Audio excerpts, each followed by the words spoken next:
मैं Alka Shukla the Bihar teacher history makers heist activity मंच के माध्यम से आज आप सबों के सामने फिर एक नए टॉपिक के साथ प्रस्तुत हुई हूँ।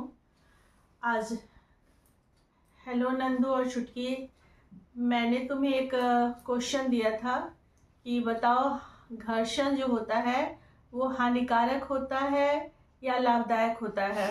घर्षण हमारे लिए हानिकारक होता है। अच्छा। क्योंकि घर्षण के कारण वस्तुएं घिस जाती है, जैसे कपड़ों, जूते एवं चप्पल आदि। और नंदू का जो पेंसिल है, पेंसिल रखा है, रबड़ भी रखा है, ये भी क्या हुआ है, कागज की सतह पर पेंसिल के कारण घिस जाती है, रबड़ भी घिस जाता है। चलो और कुछ कारण तुम्हारी समझ में जो आता है वो बताओ। हाँ, मैं अभी बताता हूँ। चाकू के धार घिस जाते हैं। लगातार कटने की वजह से चाकू के धार भी मोटे हो जाते हैं। चलो ये तो नुकसान हो गया। और बर्तन सफाई के कारण घिस जाते हैं। लगातार बर्तन को साफ करते करते क्या होते हैं, वो भी घिसकर पतले हो जाते हैं। और सड़क भी घिस जाते हैं जब उनके ऊपर गाड़ियां चलती हैं। गाड़ियां चलती है तो जगह जगह से टूट फूट भी जाते हैं और सड़कें घिस जाती हैं। और कुछ समझ में आ रहा है तो बताओ। हाँ, अभी और है। पेंसिल और रबड़ भी, हाँ ये तो हो गया, पेंसिल और रबड़ घर्षण के कारण घिस जाते हैं। और मशीन में घर्षण के कारण ऊर्जा का नुकसान हो जाता है। ये भी सही बात है। और बॉल बेयरिंग, जैसे पंखा है, पंखा की स्पीड देखते हो कभी कभी गर्मी में बहुत कम हो जाती है। तो क्या होता है, चलते चलते उसके बॉल बेयरिंग जो होते हैं वो घिस जाते हैं। चलो वेरी गुड, बहुत अच्छी। और कुछ? और अभी इतना तुम समझ पाए हो कि नुकसानदेह। अच्छा, तो फायदा क्या होता है घर्षण से, अब ये बता दो। फायदा तो नहीं पता। फायदा नहीं पता। सबसे जरूरी चीज है, घर्षण के कारण हम जमीन पर चल पाते हैं।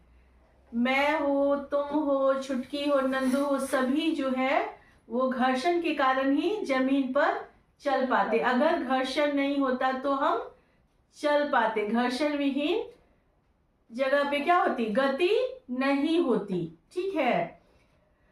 और गाड़ियां नहीं चल पाती। घर्षण के कारण क्या होती है, गाड़ियां चलती हैं।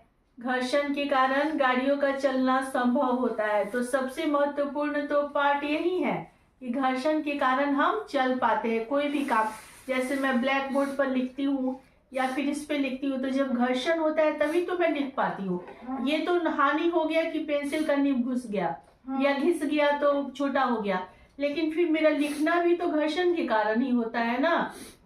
या फिर कोई भी काम, बिना घर्षण के कोई भी काम असंभव है। इसीलिए घर्षण जो है वो हानिकारक के साथ साथ सबसे ज्यादा लाभदायक भी होता है हमारे लिए। क्योंकि जब मशीनें चलती हैं वो घर्षण के कारण ही चलती हैं। अगर घर्षण नहीं हो तो मशीनें नहीं चलेंगी, कोई भी काम नहीं हो पाएगा। अच्छा, तो ये बॉल बेयरिंग का जो उदाहरण बताए, तो क्या तुम जानते हो कि इसके घर्षण के कारण हम उसके घर्षण के मान को बढ़ा भी सकते हैं और घटा भी सकते हैं। पता है? हाँ। बताओ क्या करते हैं।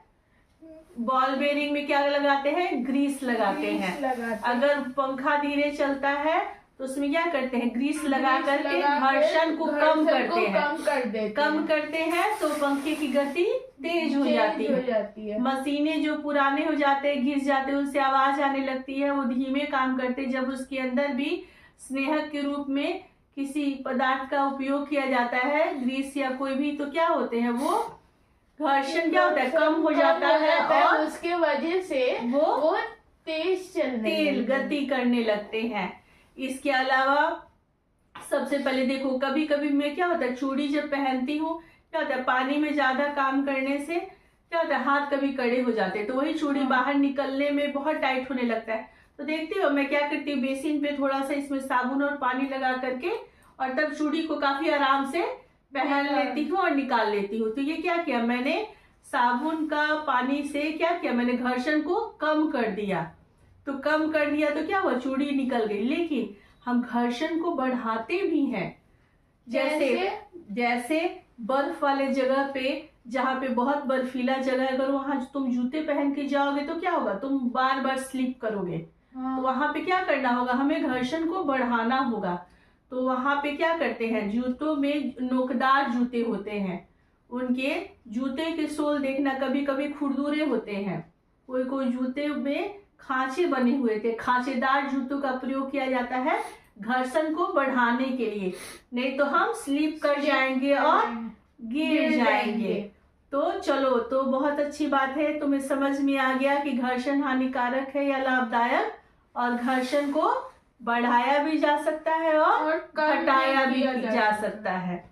तो फिर चलते हैं हम अगले टॉपिक में।